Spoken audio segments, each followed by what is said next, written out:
Yo, what's good? It's your boy, we back at it, new video, you know what I mean?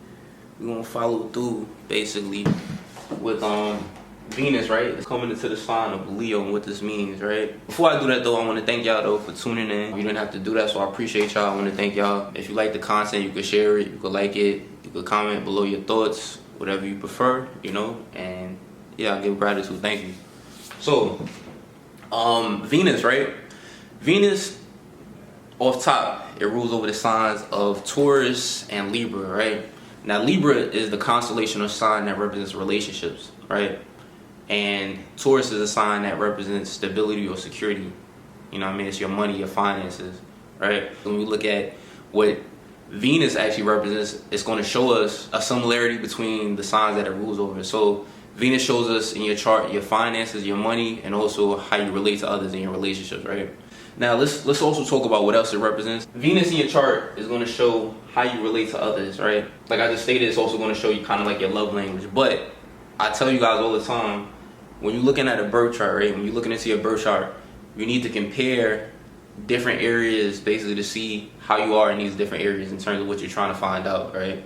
So you need to look at Venus again and also the 7th house, because that's a Libra house that deals with relationships, right? And I can tell you about your relationships basically, right? Also any planets, if you had any planets that are in that 7th house, that will tell you about how you relate to others, the relationships you attract, and also the sign that's on the cusp. That's the things you're going to look at along with Venus, right? Now, it's also going to show us what you value and the value you can bring to the table, right? It also can show us how you make money, which we just talked about it a little earlier because it rules over the sign of Taurus. But compare this with your 2nd house, which is a Taurus house, right? The signs that are on the cusp of the 2nd house, as well as any planets there, if you have any, you want to compare these areas, and I will show you how you can make money possible ways. We're going to talk about and elaborate a little more, go over some ideas basically for you guys. Now, in a man's chart, Venus is going to represent the ideal wife, right? The ideal wife archetype, right? So we're going to look at that and talk about that as well. And for my people who have nighttime charts, which I did a video, which I'll link basically on the YouTube, I'll link it basically, right? But if you have a nighttime chart, I'll show you how to find that. And basically you look in the house that Venus is in, and it can show where you have blessings, right? As well as the signs of Libra and Taurus, which is what Venus rules over. Wherever you have in your chart, wherever you have the signs of Taurus and Libra, in terms of the house that it's on, those are other areas you may have possible blessings, right? Nothing is for certain. There's a lot of factors basically that can, talk about if somebody will have blessings or if they won't. But this is just a general theme, you know what I mean? If you were to want to know if you have a nighttime chart, you need to use whole sign houses basically, not Placidus, you know what I mean, or other systems.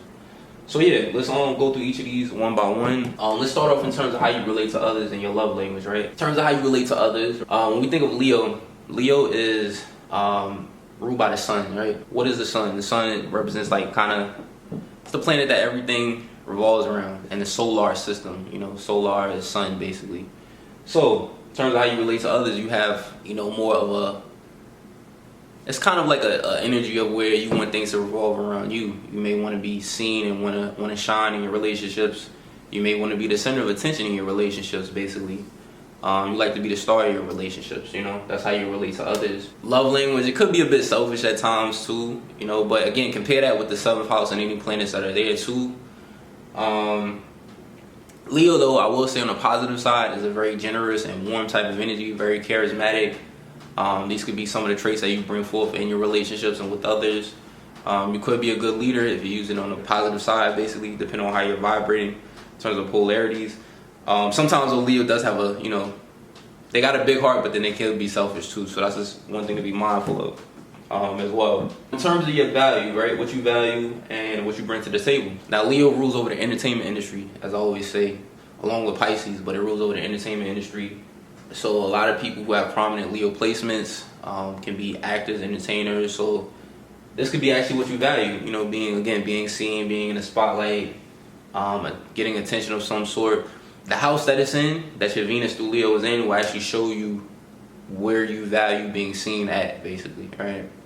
I did a video, which I'll link again on the YouTube as well, where I talked about the houses, and you could basically just look at the houses, and it's going to say keywords for Venus is value and love. So you would either value or love to be seen, or we could say recognized, to get attention in the house that it's at, right? The energy which you can bring to the table, star type potential, basically. A lot of you guys can be seen as an individual too. Yeah, you know, that's just how I look at it. Possible ways you can make money, right? I told you your rules over the entertainment industry. So again, acting, singing, dancing, any form of poetry, anything that involves creativity and self-expression. Leo also rules over kids or children, right? As the 5th house, which is what a Leo house, it kind of deals with children as well too. So you guys could do well working with children as well too. Politicians can be under the energy of Leo as well too. Politics, any form of speculation, gambling, which I don't necessarily advise, but well, I wouldn't, you know, me personally. But yeah, you know, all that falls under, you know, 5th house Leo energy, basically, right? Again, look at what's going on in the 2nd house. I'm gonna link a video I did on, you know, occupations that fall under each sign, and you can look at that to see what's going on in the 2nd house, and look at occupations for that sign, and also the planets that rule over it. I explained them more there. Now, the ideal wife, right? So what I'm gonna do is I'll link this video I did on the keywords that are associated with each zodiac sign, and what you can do is, for the men out there, the fellas, you basically can look at the house that your Venus sign is in. That's going to correlate with a certain zodiac sign. So for instance, if your Venus sign is in the 1st house, this is the Aries house, right? So the ideal woman that you'll need will have Leo/Aries qualities. If it's in the 2nd house, they'll have Leo/Taurus qualities, because that's a Taurus house. 3rd will be Gemini qualities, so that'll be Leo/Gemini qualities for the 3rd house. 4th would be Cancer. 5th is Leo, double down on the Leo energy. 6th is Virgo. 7th is Libra. 8th would be Scorpio. 9th is Sagittarius. 10th is Capricorn. 11th would basically be Aquarius, and 12th would be Pisces, right? So compare these qualities. Again, I'll link the video. And just in terms of qualities, I stated some of these earlier, but you need a woman who has who's charismatic, could be someone who's bold, someone who's the life of the party, kind of out there, basically, not boring. Again, generous, warm. You know, these are the things in terms of what you would naturally be drawn to. You may actually like someone who is very artistic as well too, and into the arts, into entertainment as well, since this is kind of like your energy too, you know, and how you relate to others. You can attract even like celebrities or just well-known people, very popular, since again that's kind of what the Leo energy